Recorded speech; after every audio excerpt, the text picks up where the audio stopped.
C'est par ces gestes que Jésus aimera manifester la miséricorde de Dieu. Le plus grand geste de compassion qu'il prodiguera d'ailleurs abondamment à l'égard des souffrants est le toucher. Souvent aussi ce geste sera accompagné d'une parole ou d'un regard.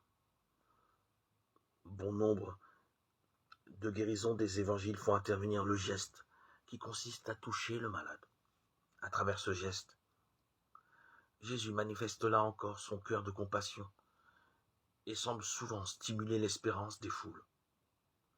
Une force sort de lui, souvent à travers ce geste, mais c'est plus que cela. Et les malades le pressentent bien, ils se rendent proches, ils se donnent par amour dans l'action de toucher. Si bien que certains, telle la femme qui était en perte de sang,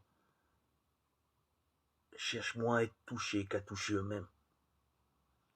Chercher à approcher la personne physique du Christ revient à confesser l'espoir que l'on met en lui, et même plus que cela, exprimer le besoin qu'il soit là, tout proche de la souffrance.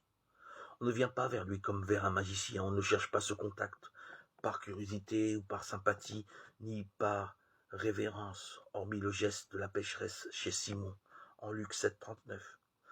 On vient à Jésus par besoin d'être soulagé, certes, ou de recevoir une bénédiction, mais plus encore parce qu'il sait se rendre proche, compréhensif, compatissant.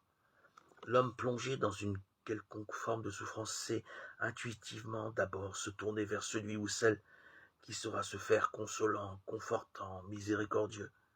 C'est pour cette raison première que l'on souhaite toucher le Christ, ou que ce dernier touche de sa propre initiative les différents lieux de souffrance.